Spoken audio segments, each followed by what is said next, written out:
Desde hace años en nuestra región se viene trabajando de forma activa en materia de igualdad para eliminar cualquier discriminación o sesgo, directo o indirectamente, por razón de sexo, en todos los ámbitos. La Junta de Extremadura, como administración vertebradora en políticas de igualdad, viene desarrollando una serie de acciones para alcanzar este objetivo, también en colaboración con los ayuntamientos.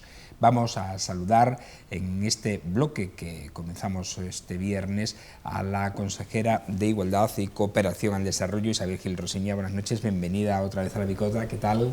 Buenas noches, encantada de estar aquí con vosotros de ¿Cómo nuevo. te va la vida? ¿Bien? Bueno, bien, ahí vamos. Me alegra. En el final de legislatura trabajando y cumpliendo agenda y compromisos con los ciudadanos. Llegamos a un 8M, además con una campaña que está protagonizada, la veremos el próximo lunes, por Mujeres Anónimas. Muy bonita. Las mujeres que verdaderamente constituyen el progreso de Extremadura, ¿no? En el año precisamente en el que se cumplen 40 años de autonomía, hemos creído que la celebración de este 8 de marzo tenía que reflejar eso, ¿no? Es muy importante las mujeres que han sido pioneras, que han roto techos de cristal, las que tenemos la oportunidad de estar en mesas de toma de decisiones, en ámbitos de poder, pero creo que no podemos olvidar la inmensa mayoría de las mujeres que no salen en los medios de comunicación y que son las protagonistas de un día a día, que sumado hasta 40 años se han convertido en las verdaderas protagonistas del cambio trascendental que ha dado esta región desde que iniciamos el camino de la autonomía. Por eso hemos querido reflejar este año en la campaña de 8 de marzo pues esas mujeres anónimas que son para nosotras un verdadero espejo y lo que significa la lucha constante por la igualdad desde el anonimato y el esfuerzo con esa autoexigencia además que las mujeres nos imponemos a nosotras mismas para romper con las desigualdades. Aunque por edad no te corresponde, porque eres joven consejera, pero el pasado sábado se celebró el 40 aniversario del Estatuto de Autonomía. ¿Qué cambios se han producido en estos 40 años? Yo tengo 40, como el Estatuto, aunque en este año haré ya los 41. Pues mira, se han producido muchísimos cambios fundamentales y podemos sacar una lista de datos que nos permitan analizar y sacar tantos por ciento, pero estos 40 años de autonomía yo lo reflejaría en dos cuestiones fundamentales. Lo que es hoy el mercado de trabajo y los sectores productivos de la región. Es decir, si hoy desgranamos nuestro PIB en los quesitos, vemos que nada tiene que ver, como era esa fotografía del año 1983. Es decir, acabamos de batir un récord en exportaciones en Extremadura como nunca en nuestra historia.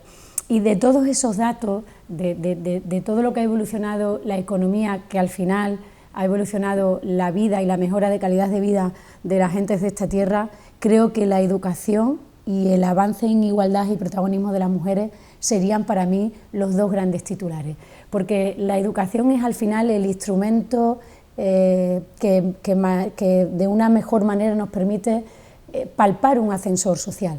Y la educación hoy en Extremadura, es decir, esa tasa de abandono escolar por debajo de la media de España no nos había ocurrido nunca.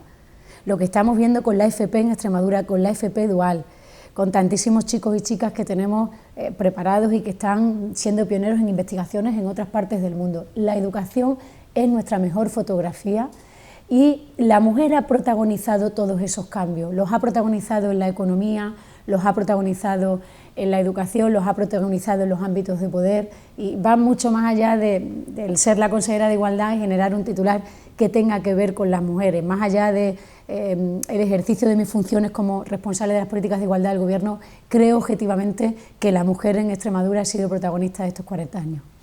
Y es protagonista en esa fotografía, efectivamente, como dices. Adelantaba en la introducción que la consejería trabaja con los ayuntamientos, pero con todos los ayuntamientos, me refiero en las instituciones municipales o en todas las instituciones municipales de Extremadura, ¿hay ya planes de igualdad o todavía queda camino por recorrer en esta materia? Queda camino por recorrer en esa materia y los primeros que tenemos todavía un suspenso, pero que estamos ya haciendo una enmienda de esa nota es la propia Administración General, la Junta de Extremadura, que no tiene plan de igualdad. Estamos en estos momentos ya en grupo de trabajo negociando para elevar con posterioridad a la Mesa General de Función Pública el que será el primer plan de igualdad de la Junta de Extremadura. Y mire, esto es muy importante porque más del 57% de los trabajadores que tiene la Junta de Extremadura son trabajadoras. Sin embargo, el 70% de los jefes de servicio son hombres. Las mujeres, a pesar... ¿El techo de cristal también en la administración? Claro, es decir, aunque a la administración se accede por mérito y capacidad, y cuando uno va a un examen, ahí no hay ni trampa ni cartón para acceder a un puesto en la función pública, la realidad es que el sistema de cuidados nos sigue frenando a las mujeres. Y el sistema de cuidados que tiene que ver luego con las horas de vida y de trabajo y de conciliación personal sigue siendo un lastre para el desarrollo y el éxito profesional de las mujeres. Entonces, en la administración autonómica, la inmensa mayoría, la mayoría de los funcionarios son mujeres, pero no la mayoría de los puestos directivos son mujeres en esa escala funcionarial. Evidentemente, en lo que es el ámbito de toma de decisiones políticas, hay ya más consejeras que consejeros, y hay tantas directoras generales como directores generales. Ese es un cambio importante, pero en este plan de igualdad que estamos negociando, con ese diagnóstico de género que tenemos que hacer de cómo son las propias tripas estructurales y funcionariales de la Junta de Extremadura, pues saldrán y pondremos sobre la mesa medidas importantes para que también nuestra administración sea cada vez más igualitaria y no frene las posibilidades de éxito profesional de las mujeres. Hay muchos ayuntamientos en la región, en la ciudad en la que estamos, el Ayuntamiento de Mérida tiene uno, Almendralejo también. Hay muchas ciudades ya y pueblos en Extremadura que tienen planes de igualdad, pero ahí todavía nos falta. Hay un compromiso por parte de los gobiernos locales.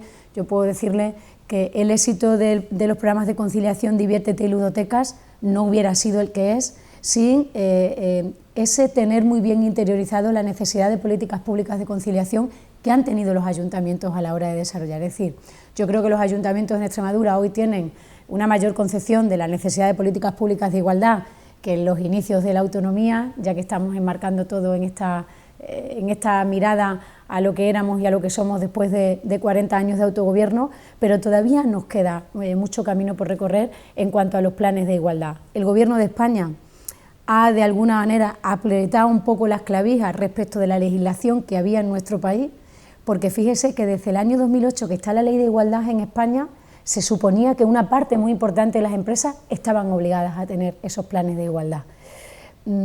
Claro, estaban obligadas aquellas empresas que tenían más de 250 trabajadores. Algunas veces el legislador se equivoca, porque piensa que todo es Madrid o Barcelona y se olvida de la ruralidad, que es donde viven la inmensa mayoría de los ciudadanos de nuestra tierra, por ejemplo. Afortunadamente, en la pasada legislatura eso se modificó en el gobierno de Pedro Sánchez, siendo ministra de Igualdad Carmen Calvo, y hoy ya se obliga a todas las empresas. Es decir, las pequeñas y medianas empresas, que son al final el alma del tejido productivo de Extremadura, ya están obligadas a tener también planes de igualdad. Y al calor de ese esfuerzo que la empresa privada en Extremadura me consta que está haciendo, pues evidentemente los poderes públicos tenemos, si cabe, que hacer un mayor esfuerzo, léase Junta de Extremadura, diputaciones provinciales o ayuntamientos, como usted me preguntaba. El Consejo de Ministros ha aprobado el reparto de 177 millones de euros para atender a las mujeres víctimas de violencia de género. De esta cantidad, 8,1 va a llegar a Extremadura. Ahora, si puede, nos disgrega esas cantidades en porcentajes, pero lo fundamental, ¿qué medidas se van a poner en marcha en la región con estos recursos? Pues mire, esta mañana precisamente he estado en Madrid en la conferencia sectorial de igualdad, que saben que es en esa reunión de cogobernanza, donde el Ministerio y las comunidades autónomas toman decisiones respecto de dineros tan importantes como este y establecemos los ítems y los criterios de ese reparto del dinero, y es un acuerdo que se hace entre las comunidades autónomas y el Gobierno de España. Quiero decirles que la apuesta del Gobierno de España por la lucha contra la violencias en plural que sufren las mujeres, es como no ha habido nunca en la historia de nuestro país. Extremadura ha pasado de recibir el año pasado, 2022, 4,6 millones de euros, a recibir este año 6,4 millones de euros. Un dinero, el del Pacto de Estado, sobre el que mucho se ha hablado y sobre la que algunos medios de comunicación que no informan sino que desinforman han querido decirle a los ciudadanos, parece que esto es un dinero que viene para... No, esto es un dinero que está ayudando a las mujeres extremeñas a salir del ciclo de la violencia. Mire, hemos pasado de destinar 500.000 euros a las ayudas para la recuperación de las mujeres víctimas a destinar 1.850.000 euros. ¿Qué son las ayudas a las mujeres víctimas? Cuando una mujer coge 4 trapos en una mochila y a sus hijos de la mano y sale corriendo a la Casa de la Mujer de Cáceres o de Badajoz, algunos de los dispositivos que tenemos para atender a las mujeres, esa mujer tiene que empezar su vida desde cero y en una situación de estrés postraumático y de de vulnerabilidad extrema, como no podemos probablemente llegar a imaginar. Esas ayudas están para eso, para que una mujer que por fin es capaz de salir de la violencia, de denunciar a su agresor, de pedir ayuda, de confiar en las instituciones, de dar ese paso importante. De dar ese paso tan trascendental y tan difícil en la mayoría de los casos de violencia de género, no tenga por qué estar sine die institucionalizada. En las primeras horas de emergencia, de no tener a lo mejor una red de ayuda familiar, vale, para eso están esos dispositivos que tenemos, pero desde los poderes públicos estamos obligados a dar una oportunidad para que esa mujer empiece su vida desde nuevo. Para eso van esas ayudas, para que una mujer se pueda alquilar una casa y comenzar su vida de nuevo con normalidad, lejos de la violencia que probablemente viene sufriendo durante muchísimos años. Destinamos un dinero importante del Pacto de Estado, casi 2 millones de euros a esas ayudas, pero otros casi 2 millones de euros, tengo que decirle que estoy muy contenta del paso cualitativo que hemos dado a pesar de venir haciendo políticas de igualdad hace muchísimos años en Extremadura. Nos hemos dado aún más la mano con las organizaciones de mujeres de nuestra región. Malvaluna en esta ciudad, Mujeres Progresistas en Jerez de los Caballeros, Mujeres en Zona de Conflicto, APRAN en Badajoz, por todo el territorio regional. Hay toda una red subsidiaria de la Administración de organizaciones de mujeres que tienen además en sus propias estructuras organizativas a perfiles profesionales que ayudan a las mujeres, léase abogadas, psicólogas, mediadoras. Estamos sacando a las mujeres de contexto de prostitución en Extremadura, de la mano de las organizaciones. Estamos ayudando a las mujeres víctimas de violencia sexual a interponer una demanda y acompañarles en ese calvario del proceso judicial. Y todo eso lo estamos haciendo también con otros casi 2 millones del Pacto de Estado, a través de unas bases reguladoras, con la más absoluta transparencia desde el rigor del gasto del dinero de los ciudadanos, con una convocatoria que se publica en el Diario Oficial de Extremadura y que cualquier ciudadano puede consultar. Pero estoy especialmente contenta porque las organizaciones de mujeres vienen trabajando pues, a lo largo de estos 40 años en Extremadura y hasta ahora no hemos tenido una convocatoria específica y no hemos destinado un dinero específico para que ellas estén fuertes, para que ellas tengan estructura y para que ellas puedan llegar allí donde no llegamos la Administración. Es decir, los poderes públicos no podemos pretender que llegamos a todos los altares, nos equivocamos. Yo desde el Instituto de la Mujer de Extremadura, que tiene un largo recorrido de más de 20 años de trabajo, desde la propia estructura de la Consejería de Igualdad, puedo impulsar las políticas, pero yo no puedo llegar a atender evidentemente a todas las mujeres. Tengo que saber darme la mano estratégicamente con quienes también pueden hacerlo, como son las organizaciones de mujeres. Creo que el Pacto de Estado está siendo muy bien ejecutado en Extremadura. Esta además es la percepción que también tienen en el Gobierno de España y con ese incremento que hemos cambiado la cifra de 4,6 a 6,4, que además viene tasado para qué se puede gastar, tienen que ser inversiones reales. Estoy en estos momentos estudiando la posibilidad de mejorar también, junto con el delegado del Gobierno, con el que tendré en las próximas semanas una reunión de trabajo para ello, mejorar los dispositivos e instrumentos con los que cuentan las fuerzas y cuerpos de seguridad del Estado en nuestra comunidad autónoma, especialmente el Instituto Armado, la Guardia Civil, porque no es lo mismo que una mujer denuncie la violencia en una ciudad de 60.000 habitantes como Mérida, en la que nos encontramos, a que lo haga en un pequeño pueblo de la comarca de Olivenza como Táliga.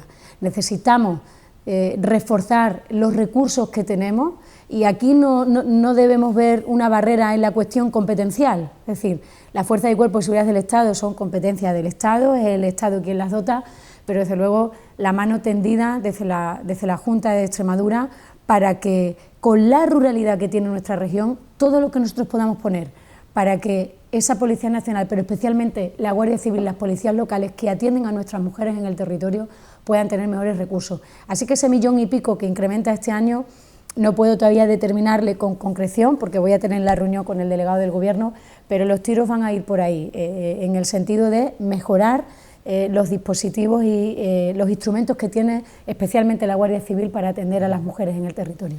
Consejera, pero pese a que se está incrementando el presupuesto para atender a las mujeres violencia de género, sin embargo las estadísticas nos están dando más denuncias.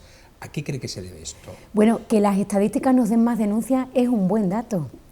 No quiere decir que porque se haya elevado el número de denuncias al 0,16 exista más violencia. No, los datos de violencia que podemos analizar desde que hay registros en el año 2003 son la punta del iceberg. de lo que constituye la violencia contra las mujeres en todas sus manifestaciones. El 016 es una mayor concienciación de una sociedad que avanza en igualdad. Miren, en Extremadura, el 34% de las llamadas al 016 ya la hacen personas del entorno de la víctima. Del entorno quiere decir que a lo mejor es un vecino con el que solamente te dices buenos días y no sabes ni cómo se llama. Hay una mayor concienciación, esto tiene que ver con el avance legislativo de nuestro país, esto tiene que ver con el compromiso de los medios de comunicación que día tras día denuncian la violencia, hacen un llamamiento a la sociedad civil como agentes también de lucha contra la violencia, y eso no quiere decir que se produzca un mayor incremento. Donde sí tenemos datos reveladores que nos interpelan para que mejoremos también la respuesta institucional es en el incremento de casos de violencia y agresiones sexuales. Es un tema que me preocupa sobremanera, es un tema que no puedo desligar de la preocupación que tenemos por arreglar la ley del sí solo y sí, que es un compromiso que en estos momentos está en el Congreso de los Diputados y que espero que no se demore más de lo que ya lo ha hecho. Pero es verdad. Partidaria de que se reforme, ¿no?, de que se cambie para evitar estos casos. Soy partidaria desde el primer día.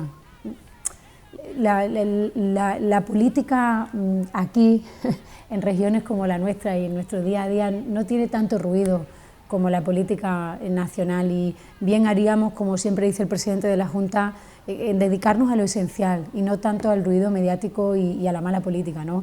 Yo creo que reconocer que la ley es una buena ley en su integridad, porque da una respuesta integral, porque aborda la enseñanza de la educación sexual a los chavales desde un punto de vista de una educación inclusiva, todo eso está muy bien, pero no podemos negar la evidencia de que ha habido una cuestión absolutamente indeseable en la norma, y ya desde el primer día en que un medio de comunicación me preguntó por esto en Extremadura, dije que me parecía una cuestión absolutamente dolorosa, porque a quien tengo en mi mente con estos datos es a las víctimas de violencia sexual.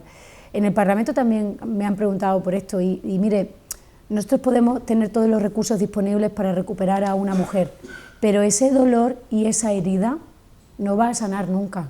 La podremos cicatrizar, pero una mujer que ha sido víctima de una violación, de una agresión sexual, ese terror probablemente le va a acompañar toda su vida. Por eso me enerva tanto toda esta instrumentalización y politización de una manera cruel. Yo creo que cuando el político, el legislador se equivoca, oye, esto está mal y como está mal hay que arreglarlo. Arreglémoslo y hagámoslo cuanto antes, pensando fundamentalmente en las víctimas, que ya le digo, el incremento que estamos teniendo en Extremadura también, cada vez que sacan semestral o anualmente los datos del Consejo General del Poder Judicial, es una cuestión que nos interpela y yo ya estoy trabajando en este tema. Es decir, Extremadura fue pionera en el año 22 en tener un protocolo de prevención y detección de la violencia sexual en las residencias universitarias de Extremadura. Esto no genera grandes titulares porque ocurre en una tierra pequeña como la nuestra. Tenemos aprobado desde el mes de junio un protocolo también integral de atención a la violencia sexual. Es decir, le estoy hablando con anterioridad a la entrada en vigor de la actual norma y a toda la polémica o el enfado también ciudadano que sí entiendo, ¿no? Nosotros estamos trabajando sobre la necesaria respuesta a la violencia sexual y creo que tenemos que hacerlo con el mismo sigilo, con el mismo rigor y con la misma diligencia con la que Extremadura ha sido capaz de construir una respuesta integral a la violencia de género. Hacer lo mismo ahora con esta otra violencia que necesita de otra respuesta específica y sobre la que estamos preparando también a todos los que intervienen en la misma. El próximo 8 de marzo, como cada jornada de este Día Internacional de las Mujeres, los colectivos feministas de Mérida van a salir a la calle a una manifestación, si existirá o no. En cualquier caso, que ya para acabar, ¿qué consejo, qué diría para animar a todos los hombres y mujeres a participar en esta convocatoria por la igualdad? Yo estaré en la manifestación de Mérida, iré a la convocatoria que hace la Asociación Malvaluna, intento cada año ir rotando entre el 25 de noviembre y 8 de marzo por atender evidentemente y representar a todos los territorios, ¿no? La manifestación del 8 de marzo no es una manifestación más. La historia de las desigualdades es la propia historia de la humanidad. Y aunque hoy es verdad que tenemos datos que podemos decir, oye, hemos avanzado en lo que decíamos, en los ámbitos de poder, la de mujeres que ya hay en los consejos rectores, de las cooperativas agroalimentarias de Extremadura, la propia fuerza del trabajo de las mujeres en el sector de la agroindustria, no sería lo mismo la agroindustria en Extremadura, la cotitularidad compartida de las explotaciones agrarias. Hay 26.000 mujeres, 26.500 mujeres autónomas en Extremadura.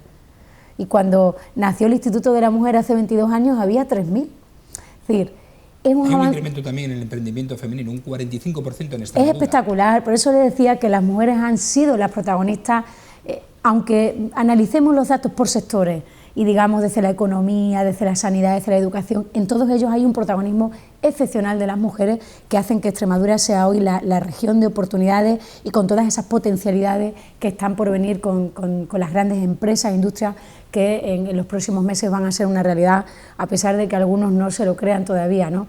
Entonces, todo eso sumado pues nos conduce a un 8 de marzo en el que tenemos que seguir diciendo que no es suficiente. No es suficiente. Hasta que la igualdad no sea real en todo lo que tenga que ver con la vida de una mujer, no sea suficiente. Nos siguen aplastando los cuidados. Hay una generación de mujeres en Extremadura que criaron a sus hijos probablemente con dificultades porque no tenían empleo o eran mujeres que tenían empleos precarios o estaban en la economía sumergida. Han terminado de criar a sus hijos, ahora son unas abuelas empleadas a las 24 horas del día o tienen que cuidar de sus padres mayores. Es decir, hemos salido de eso, en parte sí, hay otra parte que no, y esa otra parte que no es la que nos invita a ir al 8 de marzo a decir: las mujeres siguen teniendo un empleo precario, aunque hoy tenemos 189.000 mujeres en Extremadura trabajando y es una cifra récord, las mujeres siguen teniendo un empleo peor que los hombres, las mujeres siguen ganando un 17% menos que los hombres, o las mujeres renuncian a ser jefa de servicio en la administración autonómica.